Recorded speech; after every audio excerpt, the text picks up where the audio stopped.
This is a presentation of Northeast Streaming Sports. You're listening to TGI Sports Talk with your host Keith Angle on Northeast Streaming Sports.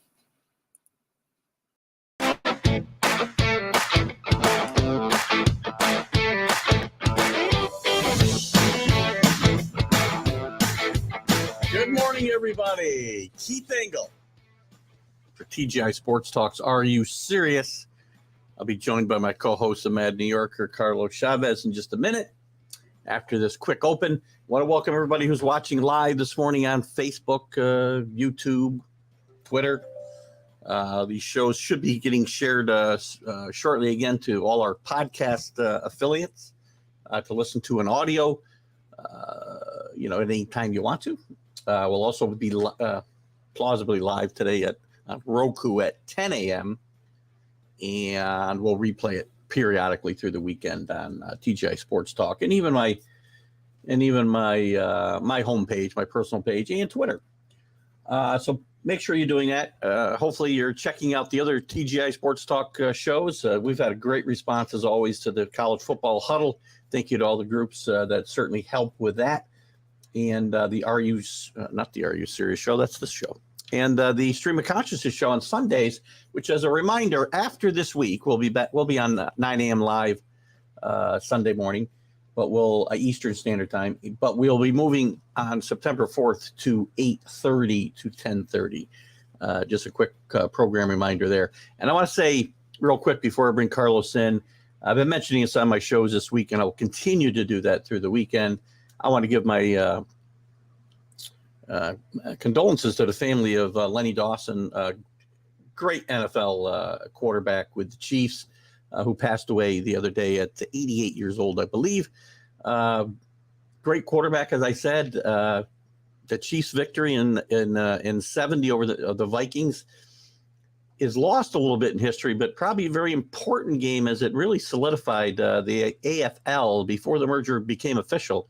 The Jets had won the year before, and the Chiefs beating the NFL Vikings for the second year in a row, a Super Bowl victory for the second year in a row, I think really solidified that merger. So great contributor to the NFL. Also did a lot of broadcasting in his career. Was a sportscaster in Kansas City during his playing days. He moved on to do games for NBC. He did This Week in the NFL for years on HBO with Nick Bonacani.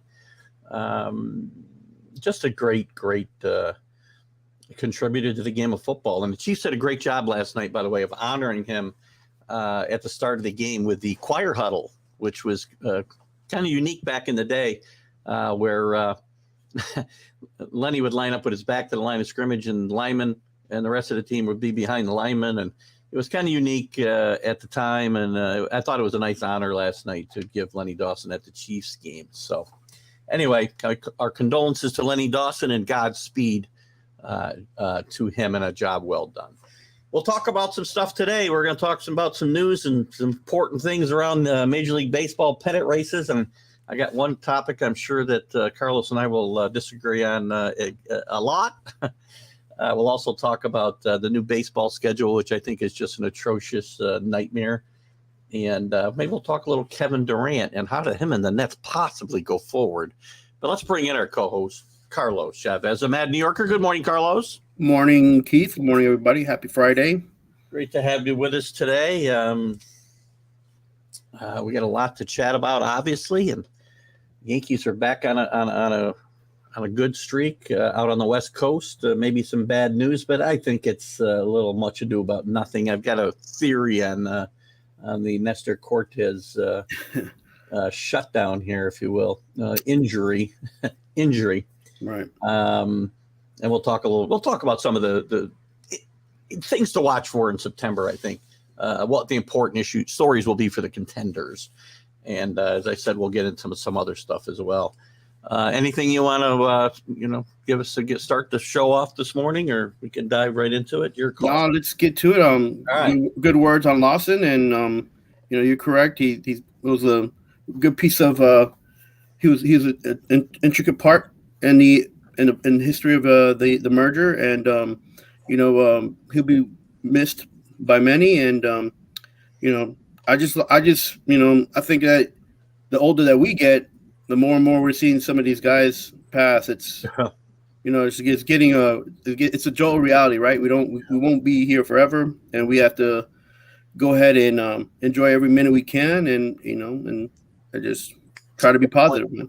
Great point. At my age, it's happening even more. I mean, a lot of the guy, and Lenny Dawson was a guy that I really enjoyed watching as a kid. He's one of the first quarterbacks that I said, that guy is good. Because the Chiefs, by the way, from a football perspective, real quickly, the Chiefs were doing things back then that nobody else was doing on offense. Right. They were moving guys around, different formations. The Cowboys did some of it.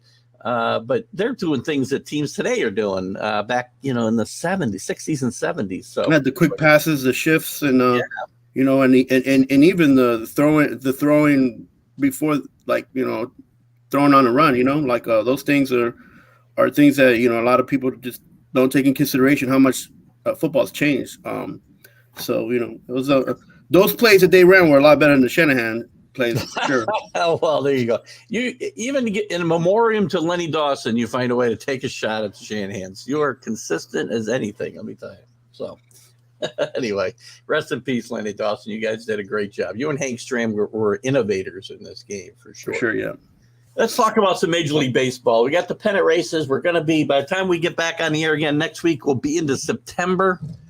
And, the pennant races are heating up, but not much in the division races. The Yankees, I think, will be okay. I mean, it was getting a little dicey last weekend, but they righted the ship a little bit, and they've got a weekend series against the A's and a series against the Angels. Hopefully they can get themselves totally righted if they're not there yet. Stanton came back last night. As we said, Cortez goes down for, a short period of time, but the Yankees that race probably won't be a race. And we'll go back to the Yankees and their situation in a second.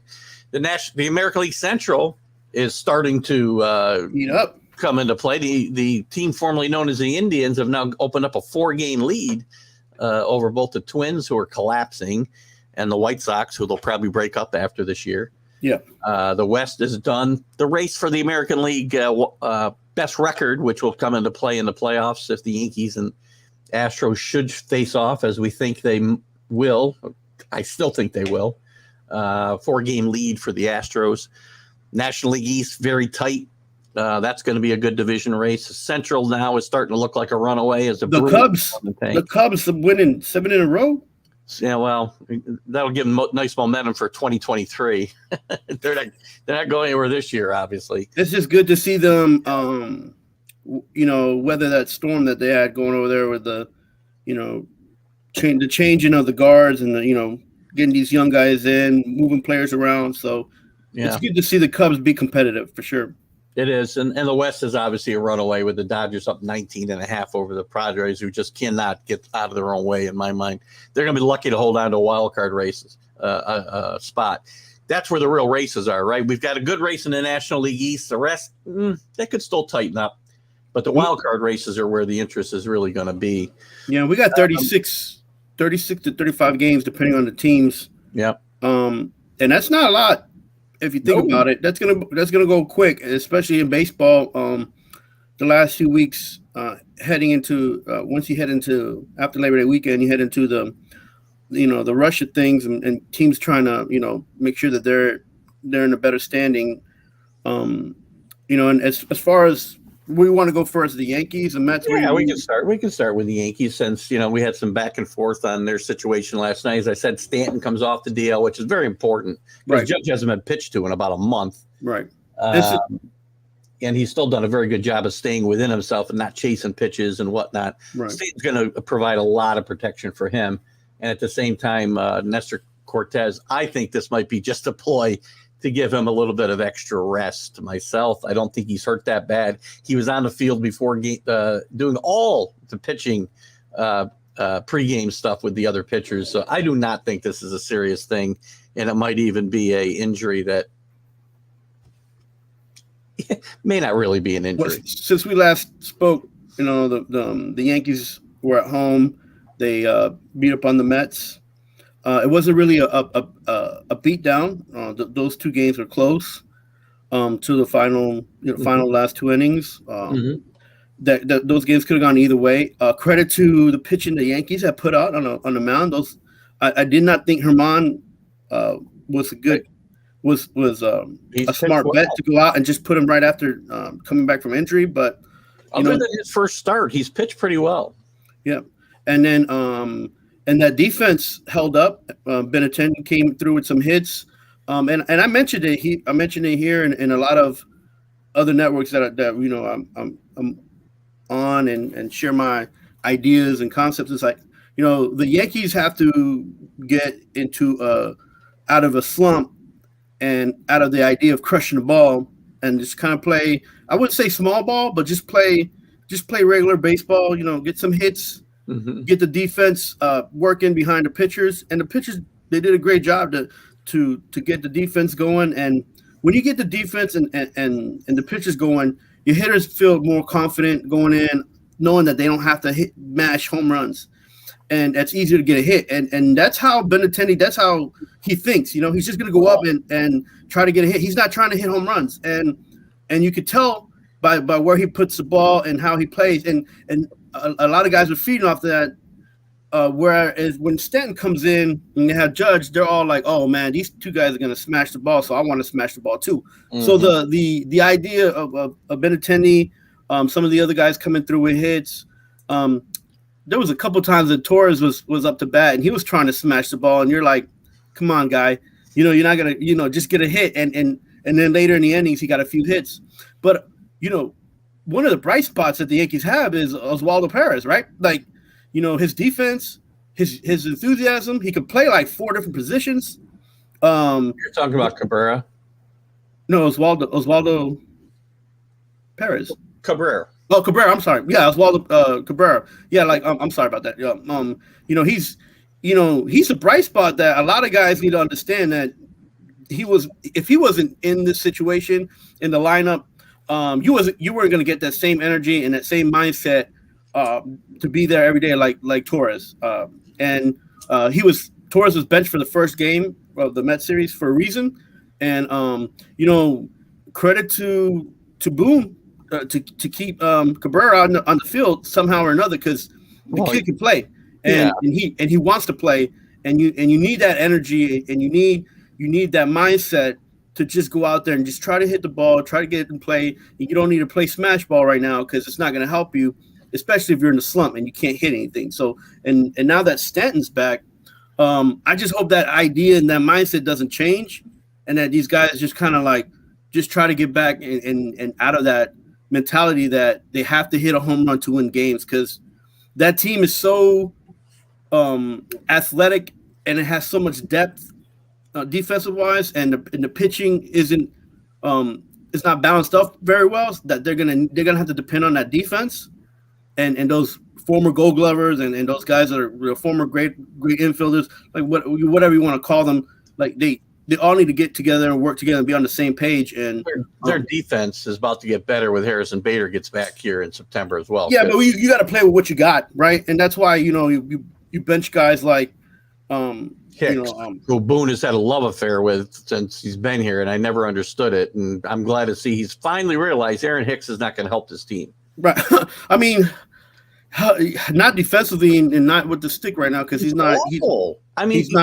He's not on for a while. But what's really shocking is how bad a defensive player he's become. He was a good defensive player at one time. Yeah, and I think to be honest with you, his mentality hasn't been the same since after the injury, recovering from the injury, and on top of that, he started a new family, and there's probably a lot more that we could probably pinpoint, and that's not up to us, but as fans, as followers, we want to watch good baseball. A guy like that, if a kid did that, he'd get sent back to the minors.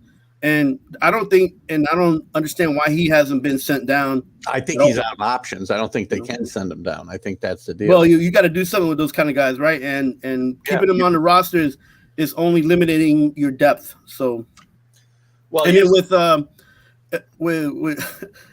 when you're talking about Nestor, I kept saying that the Yankees need to get more pitching. They should have traded Torres for more pitching, just for depth. just to have in the bullpen, and now it's showing up. Now that's coming up, right? Because these guys, these guys are getting hurt, right? So the story came down yesterday that the Yankees were very close at the trading deadline to trading Torres to Miami for Lopez, who hasn't pitched well since the deadline. It's probably a good thing they didn't make that trade. Both teams are probably better off they didn't make that trade because Torres hasn't played well. He's hit about 188 since the deadline, and Lopez hasn't pitched well. He's had a dead arm. But the Yankees but I mentioned it here and in a lot of places. He hasn't played a full season, so it's not something that you could just slide right in and just be like, okay, I'm good. And no, you got to work your way into that situation. So we'll see where that situation goes and how they handle that. And so far though, their pitching has has been good, and their defense has been even better. Yeah. And the fact that those two are balancing out can balance out the hitting if they change their mindset. And like I said, you can't with those Yankees. Maybe you can't play small ball, but you got to play baseball, and you got to get yourself out of a slump. So to Alan's point here, I would not go back and veto the Jordan Montgomery trade because I think Bader's going to help this team in September and in the playoffs. And as well as Jordan Montgomery has pitched, and there's no way anybody could tell me they knew he was going to go there and be 4-0 with a .34 ERA. Nobody can. If you tell me that, you're lying to me. But that wouldn't change the fact that he likely wasn't even going to be on the postseason roster. So, and Clark Schmidt's pitched well. He's going to do okay. I think he's going to get to start maybe Sunday in Cortez's spot. Maybe it's Monday. I'm not sure. But Clark's pitched well. Herman's pitched well. So missing Montgomery is not a problem that the Yankees can't overcome. Their issues were deeper than that. It's the bullpen, and it's, the offense, as you talked about. Now the Benintendi coming around. Mm-hmm. He's played really great, by the way, during this win streak. And he had 3 hits again last night. He's playing like he should. There was an adjustment period for him, I think, and I think he's through it now. And this team, well, I was starting to get worried that we're going to see some kind of monumental collapse. They're starting to right the ship, and I like what I see. In the last game Schultz played, he almost gave in to the Mets, just whacking the ball away and getting the high pitch count on him. Who was that? Schultz. Oh, Schmidt. Yeah, Schmidt. When he pitched 3 innings through 60 pitches, I've been, and you talk about kids all the time. I've been high on Clark Schmidt for the last 3 years. He's had some injury issues. Yankees sent him to the minor leagues to stretch him out here earlier in the year so that he could start games or pitch in long relief. I think he's going to be a key arm in that bullpen, or he's probably not going to start in the postseason, right? But he'll be a key arm, I think, in that bullpen in the postseason. Yeah, and I'm not sure how much Peralta's got left in him, but what he did put down the last game with the Mets, he shut him down and he made Lindor chase. Yeah, he pitched chase those last few pitches, and that wasn't. You saw how Lindor was swinging the bat. You had bases loaded, like you didn't really have to swing for the fences, but he was, he was trying to be a hero, and that backfired on him. So. Well, it's going to be very interesting to see what Boone does with this bullpen and the closing situation, particularly because it's even if Holmes comes back, I think it's going to be whoever the hot hand is and matchups, and because you're going to see he's used Loizaga there lately. He's used Mazzullo. I can't think of the kid's name. Mazzullo, I think is. I'm pretty close. He's pitched really, really well. Mm-hmm. I'm interested to see the kid they brought up last night pitch because. They showed some highlights of him at Scranton Wilkes-Barre. This kid has got a slider that moves like nothing I've ever seen before. Looks like a wiffle ball when he's throwing it. So he'll be interesting to see. And he pitches in the high 90s as well. So yeah, and Yankee fans have to kind of like push the brakes a little bit. Right now is a time where they're trying to see what they can put together to organize themselves for a playoff run. Maybe rest some of these guys, maybe try to get them some more innings. It's a toss up and it's going to be kind of irritating to watch and to kind of see on paper. But that offense is strong enough to, like I said, to keep them in play as long as they change their mindset that they got to smash the ball, because you can't play smash ball right now. You got to play smart ball right now and stay out of those slumps. Alan, I'll get to that question in a second. I want to stay in the American League. We'll go through the rest of the American League real quick. You know, we talk about the playoffs, and the Astros have a 4-game lead, playing really good baseball again. They had a little lull after the trade deadline as well, but they're playing well. They're getting some good production out of Trey Mancini, who hit home runs in the last couple of games. And got a bug crawling here. It's driving me nuts. It's going to be interesting because we talk about the Astros and the Yankees, but the Rays are playing great baseball, picking up momentum. The pitching, they find these young pitchers. I have no idea where they find all these guys. They're going to be dangerous. The Jays have played better, and you got the Mariners who you can't look out. You can't just dismiss them either. So it's going to be kind of interesting when we get to this, get to the playoffs, and I think the division winner that has to play in this wild card round is going to be, which is likely going to be Cleveland or Minnesota, whoever it is. Not likely, going to be. It's 11 games or behind the Yankees. They're going to be at a disadvantage, and I think the wild card team that plays the Indians, which right now I think would be the Mariners, will win that series right now as it stands today. I'm not buying the Indians. I think that division is so weak. The Twins have just given up. Right. And I think Rocco Baldelli might be in trouble there. And Tony La Russa is playing out his last days as the manager of the Chicago White Sox, by the way, as well. They're going to bust this team up, I think. They're not going anywhere. So anything in the American League that strikes your interest either now or getting ready for the playoffs? I think the Mariners will probably be the team to beat out maybe a team like Cleveland. They have actually a lot more depth than Cleveland does. Yeah. The only problem they have is their pitching is not consistent.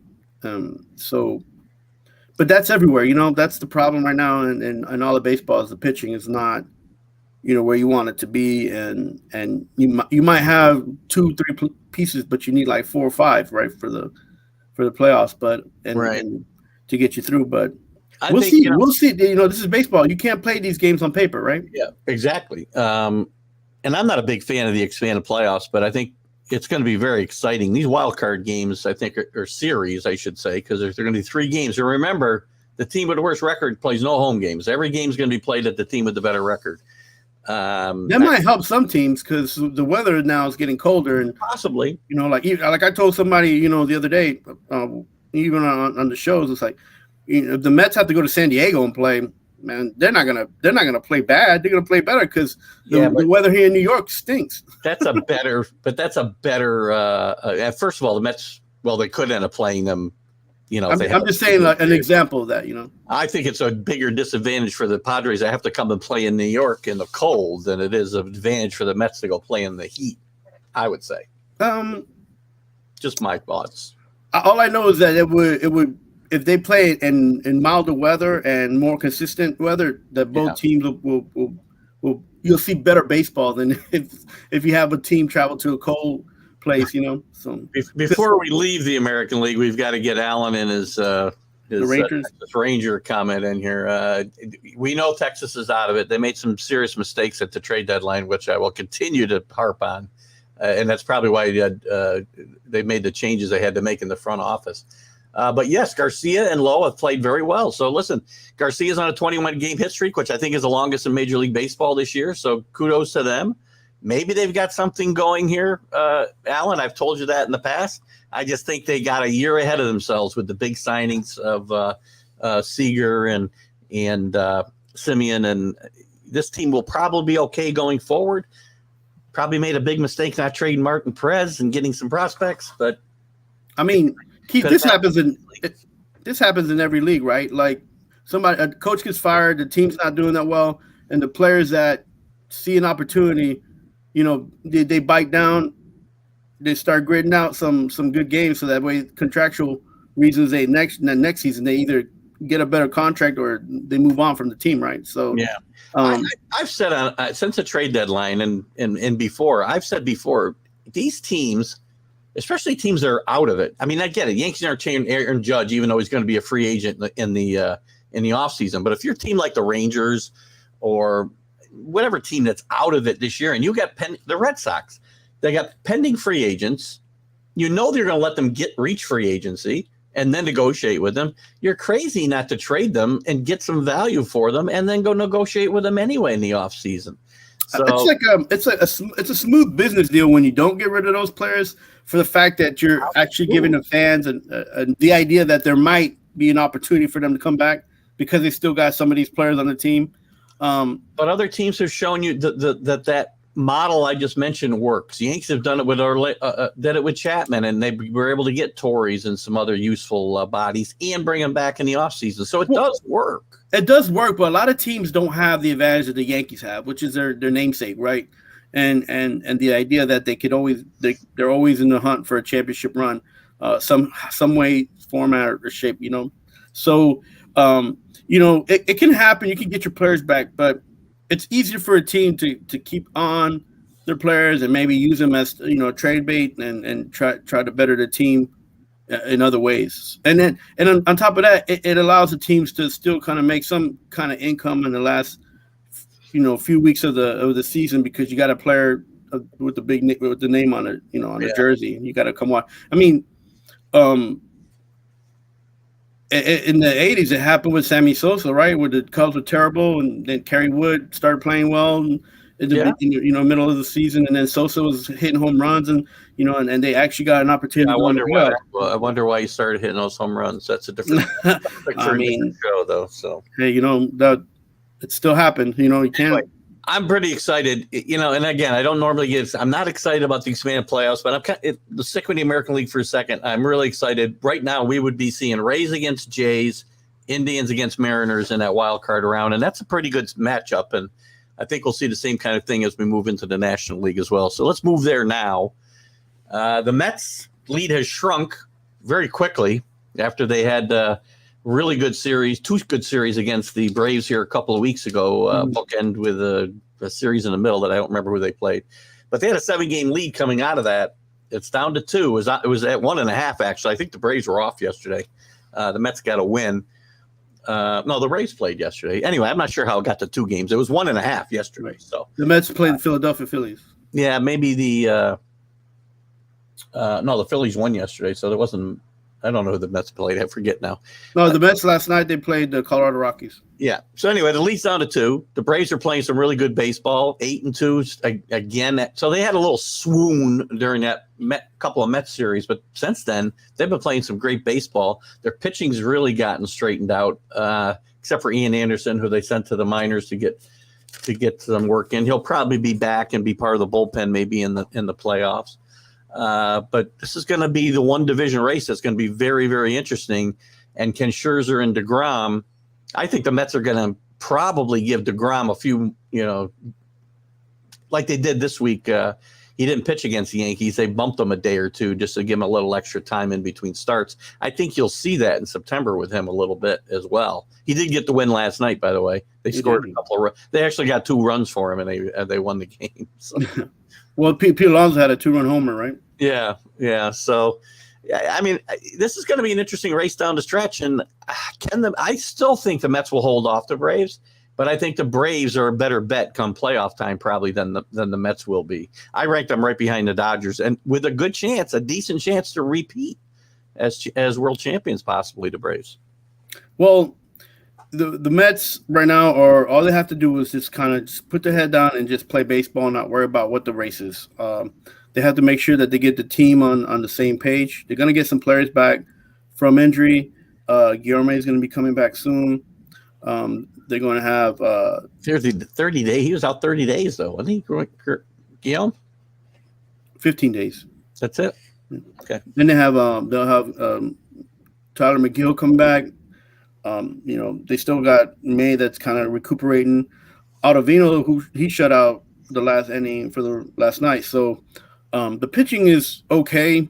I mentioned it, and I've been saying this. I don't care if DeGrom doesn't come back till the Mets are in the playoffs, and age does it has its effects. Even if you look what Dusty Baker did to Verlander, like you got to ride a horse so much, but you don't want to ride him to the bone because you might get another Santana situation going on, and you don't want that. So, what do you do to him? He's going to win a Cy Young Award this year. He shut him down before he shut him down at about 70 pitches, 80 pitches. Oh, all right. Well, they're going to save his arm a little bit. I mean, he's 38 years old, so that's fine. Exactly. So, those two hot guns that we got, they're good to have. But again, we got they're going to see how Taiwan Walker is going to come through with his recent injury, trying to recuperate from that.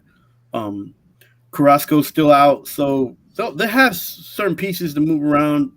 Same thing with like the Yankees. They're gonna figure out something before the matchups come out for the playoffs. So interesting team here in this division. They aren't going to win a division, but they're now got a 4-game lead over the Brewers. The Brewers are the last team out of the wild card picture in the NL. The Phillies, they're getting really good pitching from Nola. They're getting good pitching from Wheeler. They're going to get Bryce Harper back tonight, I believe, about a week ahead of schedule. He can only DH, but I think this is the type of thing that can give this team a huge emotional lift. They're a flawed team. They'd be much better off if Harper could play right field because their defense is not good anywhere, especially in the outfield, especially with Marsh out. But this Phillies team is very intriguing as they've been streaky, but they've been very good since Rob Thompson took over for Joe Girardi. And you know what? I think the team is actually not that bad defensively. They don't get good breaks, and being a younger team, not everybody who's they haven't been playing together consistently because some of these guys have just been shifted around coming up from the minors. But they're a scary team, and the one thing that they do miss and they're lacking is the depth in the bullpen. They can't hold on leads once some of these starters come out. And that's a problem. That's a problem that they're gonna have to deal with and figure out how is it that they can handle that and win games and try to get into a playoff mode. The back end of that bullpen's been a little better. Dominguez is hurt now, but since Robertson came over and Dominguez moved to a more prominent end of game role, they pitch much better for the most part. That middle relief is what really scares me with them and starters after Nola and Wheeler. Right. That's where it's going to come into play. Now, Noah Syndergaard's pitched pretty good since he came over. His first start, he did get a win. He wasn't that good, but he pitched really well the other night. 7 innings, 3 hits. Maybe, I guess the one thing to worry about, 1 strikeout, which is not really, what you expect out of what Noah Syndergaard used to be.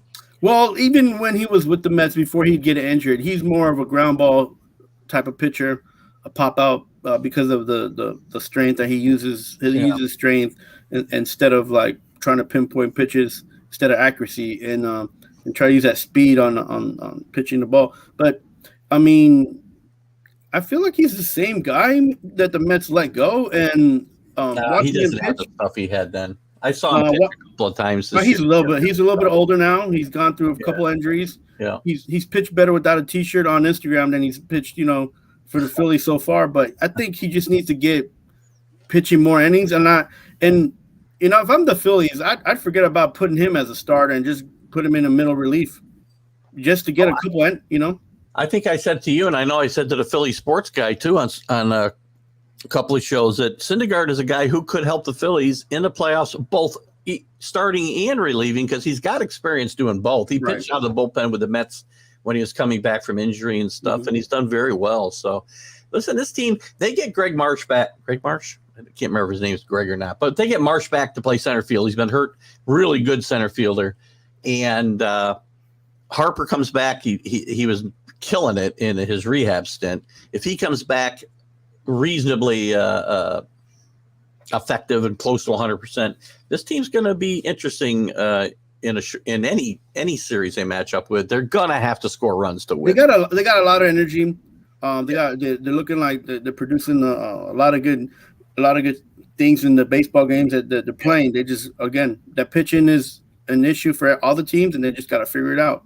Yeah, Alan talks about the Cardinals. We'll move to the Central. I think the Cardinals have put the Brewers away. I think the Brewers really killed themselves at the trade deadline, not picking up a bat or two because they don't score runs. They've got a really good pitching staff, but they've now lost, I don't know, I guess they're 4-6 in their last 10, but the Cardinals are hot again, 8-2. They now got a 6-game lead. I think they're going to win this division easily, and they could be a sleeper come playoff time. Their pitching staff has been very good. their acquisitions of Montgomery and Quintana from the Pirates have been very good pickups and given them some life.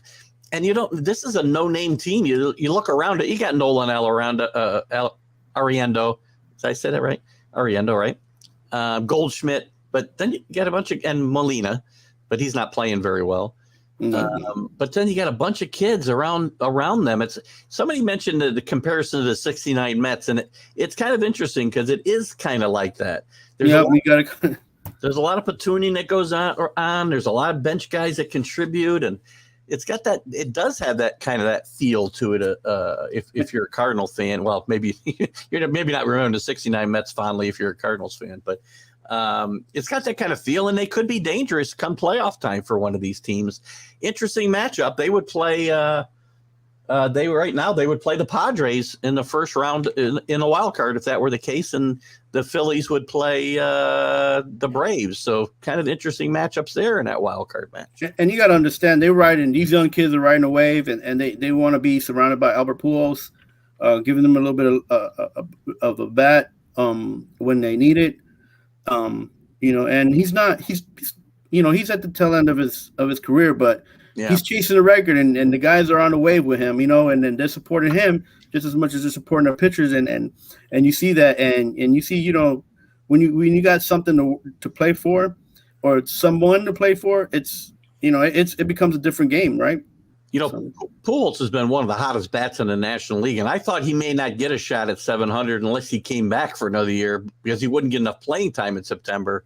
But a couple things, he's hitting the ball so well they can keep him in the lineup. Plus, as they stretch that lead, they can afford to keep him in the lineup and not just against lefties. He may very well get there. I think he only needs 6 more to get to 700. That's not undoable if he's playing, 3/4 of the time in September at least. So. I mean, if he even plays 10 games, he'll get to 6, I believe. Yeah, that'll be fun to watch. And if he passes A-Rod, I'll be happy. So he's only got 2 to go, I think, there. And obviously the West, the only story I can talk about in the West, the Dodgers are really good. They're the best team in baseball for sure. And the question is, will the Padres make the playoffs? I guess is the question of the day here. I'm unsure that they're going to make it. I still think the Brewers are only a game and a half behind them. The Brewers could sneak in. I don't think either one of them is getting out of the wild card round if they get in anyway.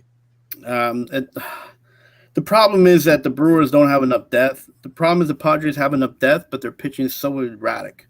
Mm-hmm. So, you're going with, on paper, you're going pitching versus hitting, and just a toss-up, right? Throw a quarter, pick a side. So, I think the Padres will go in because they have a little bit more depth and more they got players that know how to be how to get to the playoffs and how to be in the playoffs compared to the Brewers, and I think they'll go in sneaking in the last few weeks.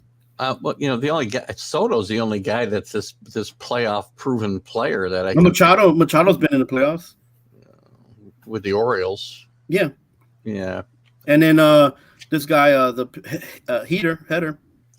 Yeah, who's probably not going to pitch anymore because he's got a 20 ERA since he joined the team. And then they got what's his name? The pitcher from the Rays. I always forget his name.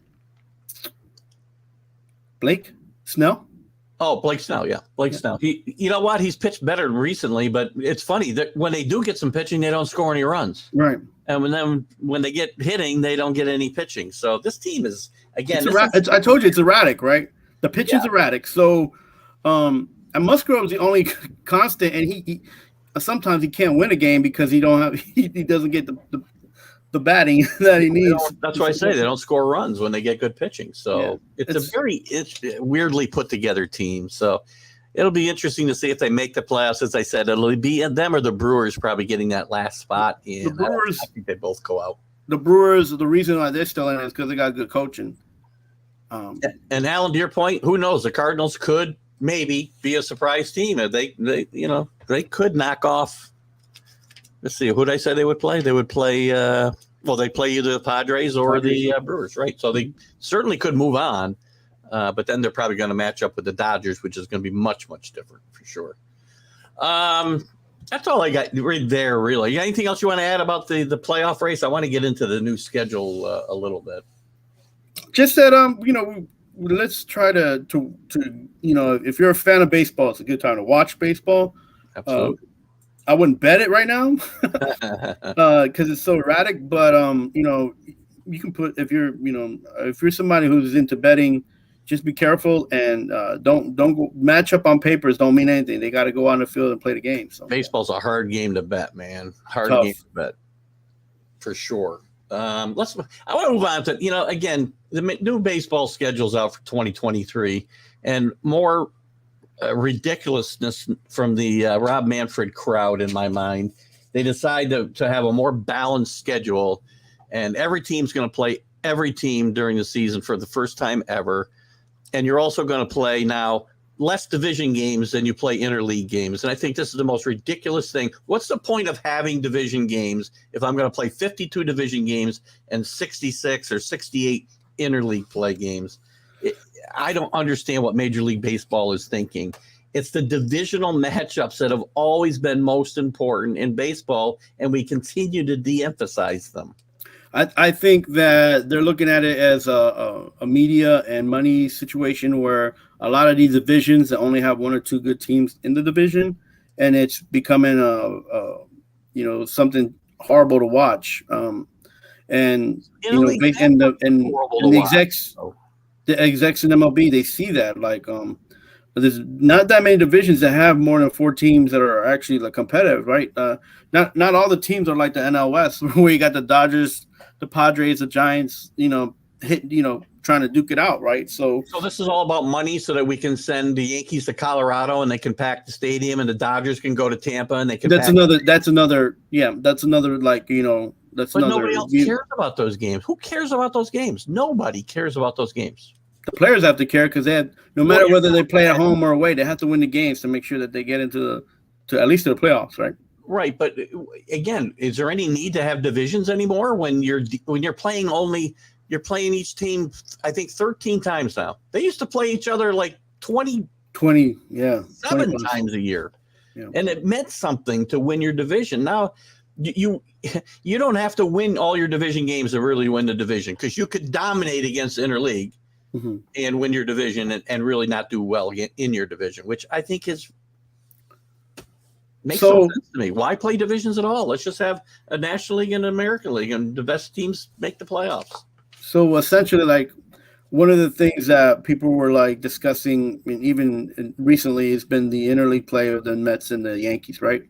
Well, that's the Subway Series interest, right? But the Subway Series, right? And how some of as much as the games were sold out at both stadiums, the amount of people watching them on TV were like, man, it wasn't a good fit for outside of New York regional sports because those guys playing each other didn't really affect anything except for the teams having to win for their own to try to get over 90 wins, 100 wins, whatever they're trying to do because they're not divisional games. And so if you're not from New York, you don't care about that game. For the most part, right? Because the problem is that wasn't good TV, and that's the problem. And MLB has huge TV contracts, and if they're not getting ratings, they got to do other things, right? So, and if you're a smaller market, your division games should matter, and right now they're not mattering.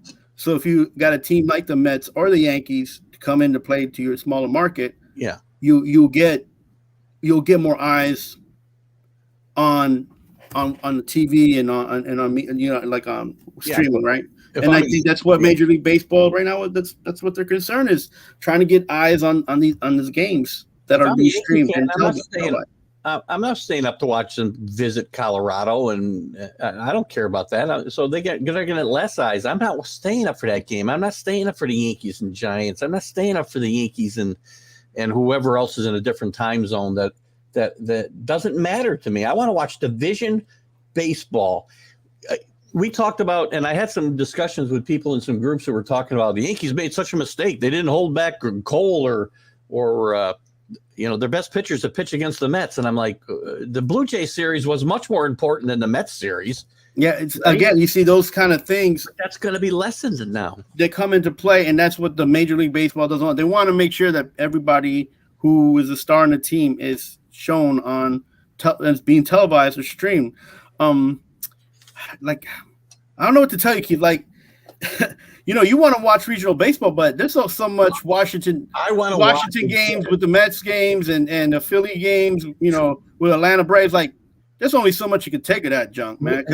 First of all, with the realignment of the divisions first, when this one goes back to when they had, we had a East and a West, and then we had a Central, and we lost traditional matchups that were really good rivalries, right? Mets and Cardinals were a great rivalry. The Pirates and the Mets was a great rivalry. Pirates and Mets.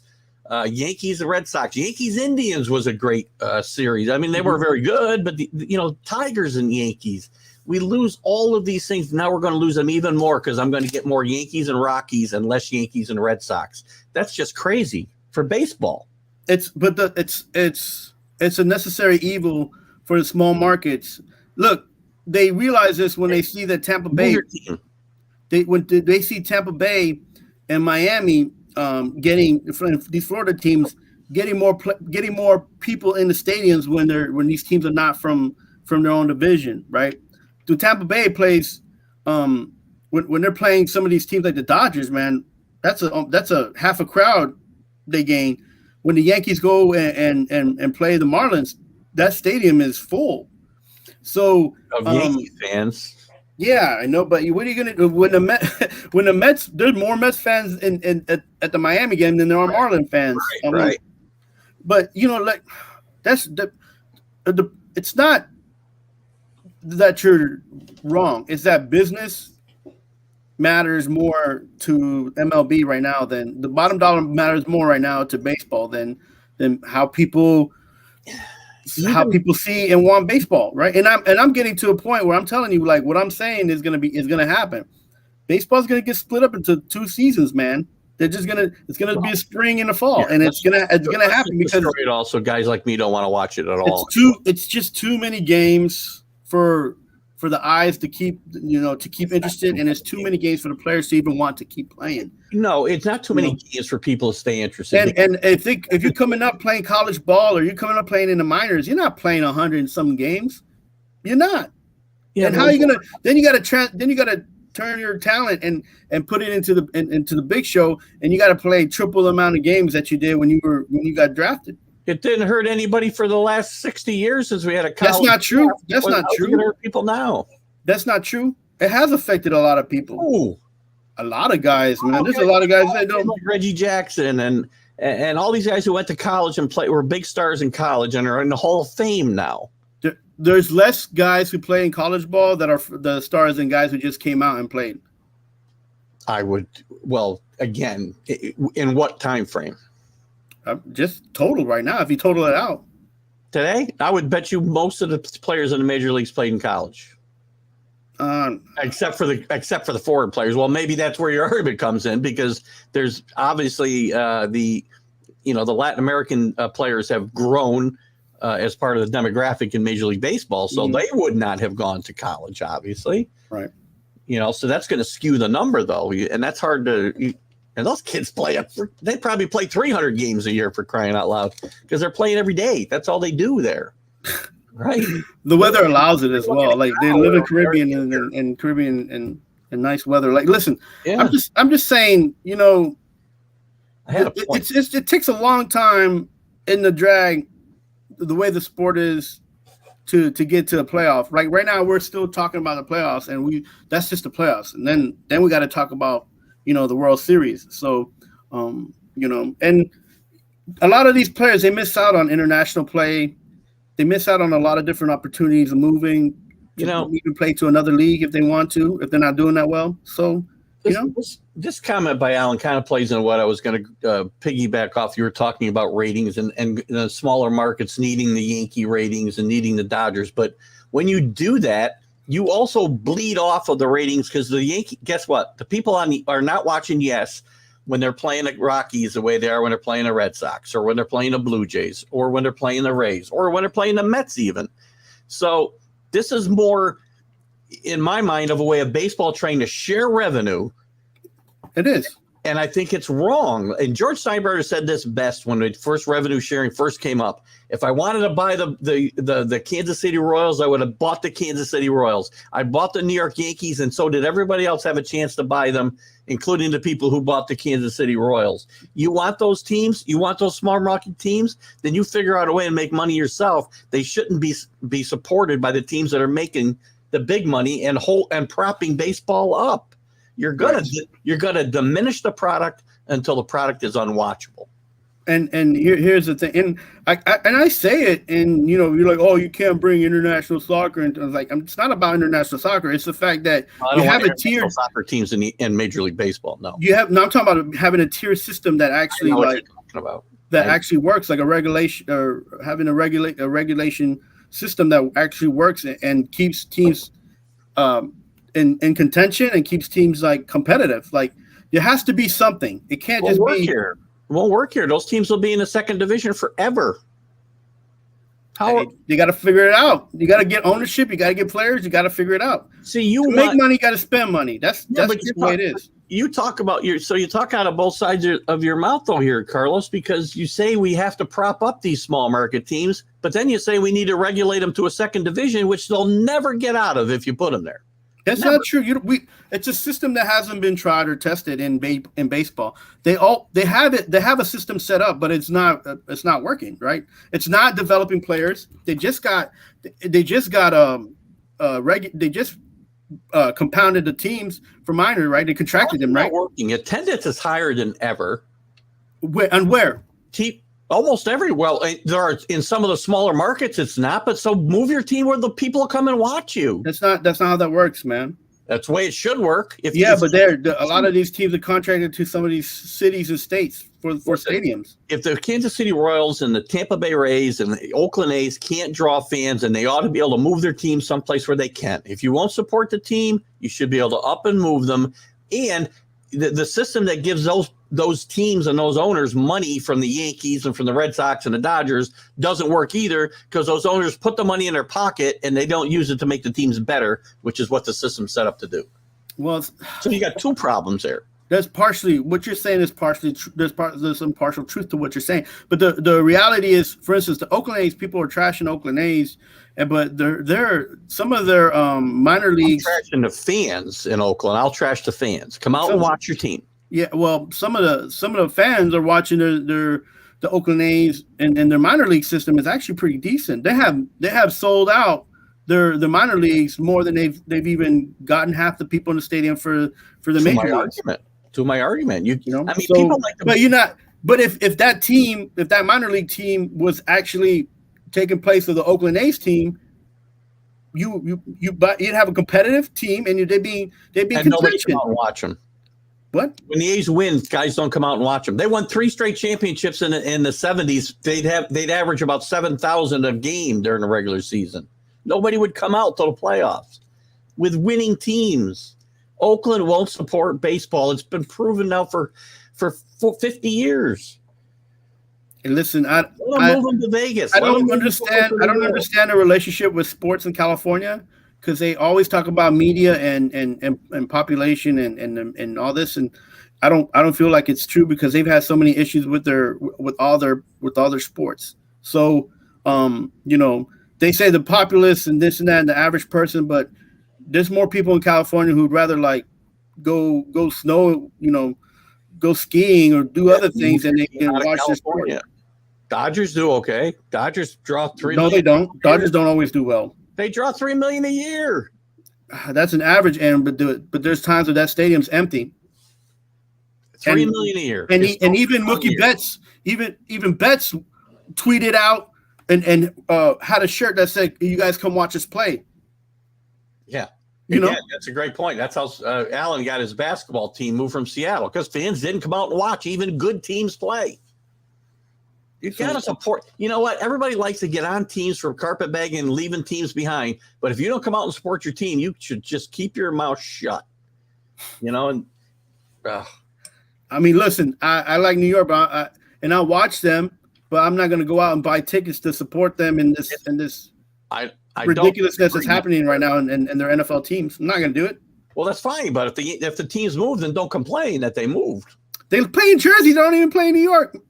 Well, the football teams. I don't disagree with there. So I love the New York fans that think they're watching their own teams. Yeah, no, it's a headache. I mean, come on, Keith. You know, it's about money. It's about business, and unfortunately, who suffers? The players and the fans. The fans always suffer, always. But the players can always go to another team.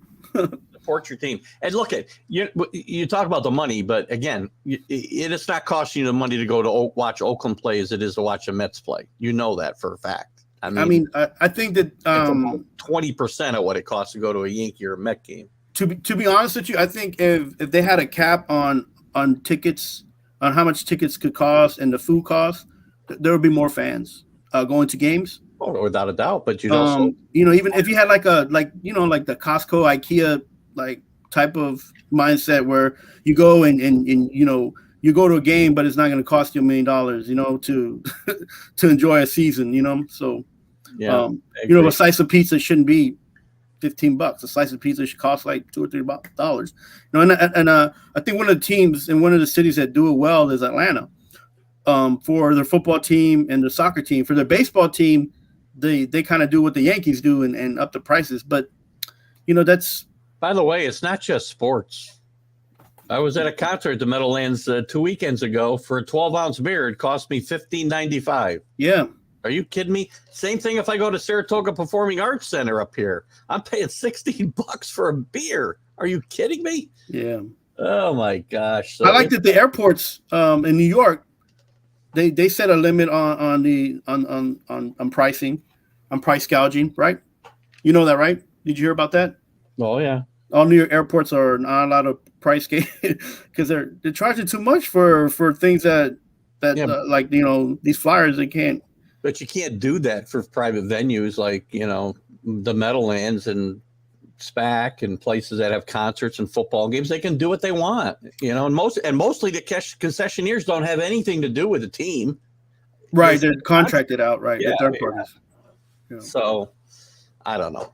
It's a weird situation, and if fans don't come out and ticket prices get cut, well, they can't pay the players, and what happens then? I'm trying to understand how the streaming and the broadcasting and the media contracts work because it's going to get they keep getting higher. The leagues keep getting these contracts, but they have less and less viewership. So I don't understand how that's balancing out. Well, I don't know how they count the viewership either, right? Because, how do you know how many people are actually out there streaming it? It's not the same as over-the-air television. Again, it's very complicated. I'm sure they have ways to do it. No, and they add the ad space and all the time and, time for the ads being put on, all that is calculated. But I just don't, for me, it's like, I feel like there's more bad in the situation now in the future of sports than there is, Well, it's going to cost you more to do it, whether it's at home or at the stadium, for sure. Because to watch the marquee games, whether we're talking about, and we got to wrap it up here, but whether it's Major League Baseball, the NFL, college football, you're going to pay more to watch the elite games because they're going to get on streaming services. They're going to get on different places where you have to pay extra money to watch them. It's just the way it's going to be. It might be a la carte even. Who knows? You might pay per game. Right now, I have to pay like $60 just to watch the Yankees and the Mets play. Well, again, I guess I would. I have Amazon Prime, but if you don't have Prime, you can't watch the Yankees because they're on Prime every Friday night. Every Friday game is on Prime. So, I mean, look at whatever. Well, we didn't get to Kevin Durant today, but he'll wait. He's not going anywhere, obviously. Anyway, good conversation today. We'll be talking probably NFL football, I would think, next week as we get ready for the season, and a lot going forward, obviously, and there's lots of news there that we'll dive into as well. And Carlos, thank you for a great show today. And guys, we'll see you next Friday with this show, and I'll see you on Sunday with the Stream of Consciousness show. Have a great day. Have a great weekend. See you guys later.